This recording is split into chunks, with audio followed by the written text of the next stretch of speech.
Hello guys, this is for Sagittarius. Sagittarius, welcome dito sa aking channel, Kapalaran 888.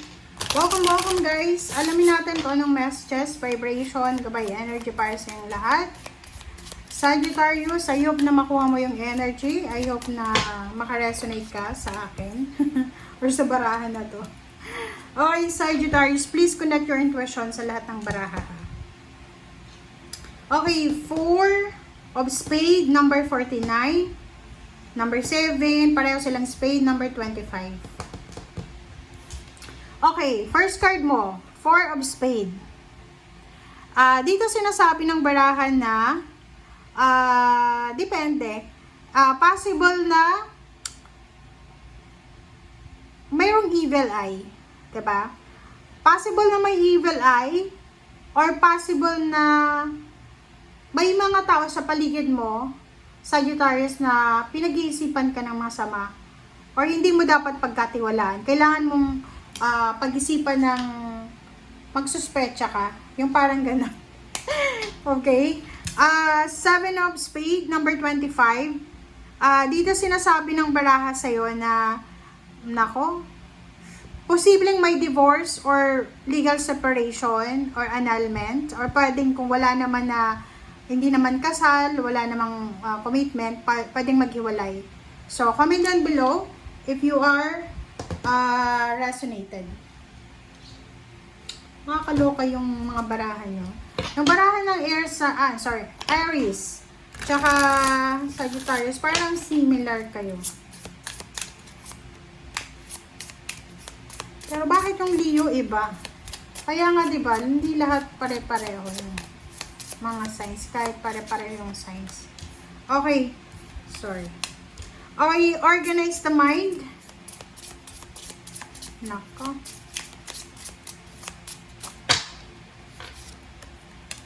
And the blue moon, rare moon to. Commune with the dead. OMG. Dito muna tayo sa organize the mind. So, sinasabi ng baraha sa'yo na kailangan mong pag-isipan ng mabuti lahat ng decision making na gagawin mo. Yung mga Sagittarius na to ay possible na yun. Yung mga gustong makipaghiwalay, gustong mag-resign sa trabaho, gustong mag-travel, umalis. Kailangan yung pag-isipan ng mabuti. Maybe you're suffering financially, kaya maraming mga triggers na pumapasok sa buhay relationship mo sa ngayon. And dito sinasabi ng barahan na to na blue moon na commune number 5 with the dead. So, sinasabi ng barahan sa'yo na merong mga spiritual helpers and guides ka. Like for example, if may lola, lolo ka na namatay na, nasa spiritual worlds na, or kung sino man ito na taong ito na importante sa'yo, sinasabi dyan na possible na meron silang gustong sabihin sa'yo, meron silang gustong iparating sa'yo na advice. So, connect yourself sa kanila spiritually. Parang hindi mo naman sila tatawagin. Yung parang magpipray ka lang na sana ibigay nila kung ano yung gusto nilang sabihin sa'yo through panaginip or mga signs, symbols, synchronicities, or kano pa man. Okay? Yun.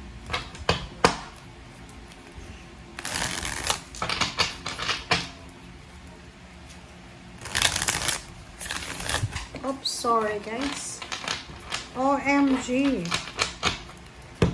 Ikaw lang yung zodiac sign na tumadlon lahat. Oh. Okay, Sagittarius. First card natin is 4 of Cups, Queen of Wands, and Ace of Swords. Ano pa ba? Wow, the Sun. And 3 of Cups. Wow. So, dito sinasabi ng barahan, pwedeng may maghihiwalay, pero meron dito na balita.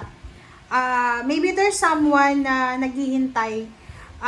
Yun na nga. Eto yung naghihintay siya. Pwedeng babae siya.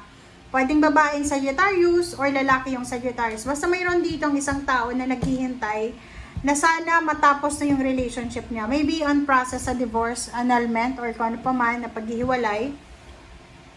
And, kung nasa ibang bansa ka, nagpa-process ka ng divorce mo or annulment or legal separation, Kung naghihintay ka ng, like for example, ng kung kailan yung lalabas yung parang sasabihin ng korte ng result, sinasabi na possible na makatanggap ka ng good news na pwedeng magbigay sa'yo ng selebrasyon. Like for example, meron kayong hindi pagkakaunawaan sa hindi kayo magka tawag doon, like yung naghihiwalay, hindi kayo pareho ng mindset, yung parang may demand siya na ayaw mo, may demand ka na ayaw niya. So, possible na magkaroon ng parang agreement. So, sinasabi ng baraha, isang good news, ang posibleng darating sa'yo na pwedeng magdala sa'yo ng sobra-sobrang saya and sobra-sobrang celebration.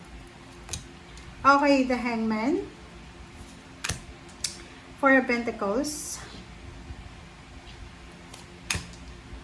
Nine of Wands. Wow! Ang nakikita ko, sir, dito, ang dami-dami mong plano na sa ilalim mo dito is Knight of Wands and Six of Cups. Ang dami mong plano, tapos may Knight of Cups. Puro lalaki to eh. Knight of Wands and Knight of Cups. So parang nakikita ko, sir, dito marami kang plano sa buhay. Marami kang plano, like for example, mag-ipon ng pera, magtipid ng pera. But the problem is, pagod na pagod ka na sa paghihintay kung kailan ba mangyayari to eh. For example, nag-ipon ka ng pera. After mo makaipon, there's an emergency. Kailangan ng magulang mo ng pera, kailangan ng kapatid mo, kailangan ng asawa mo, ng boyfriend, girlfriend, ganyan, ganito. So, parang nahihirapan ka na balansehin yung salapi. But, etong good news na to na pwedeng dumating sa'yo, eto yung good news na bibigyan ka ng pagkakataon ng universe na makapagsimula.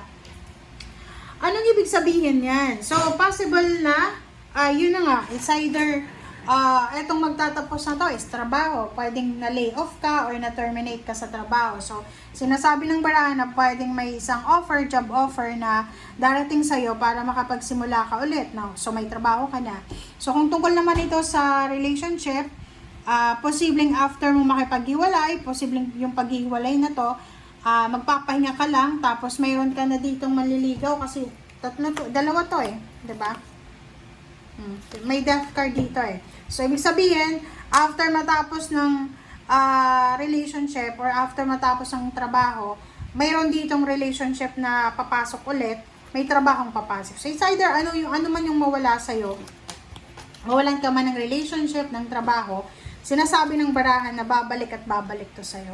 Kumbaga, ibabalik ng universe kung anong nawala sa'yo sa pamamagitan ng ibang tao or ibang paraan.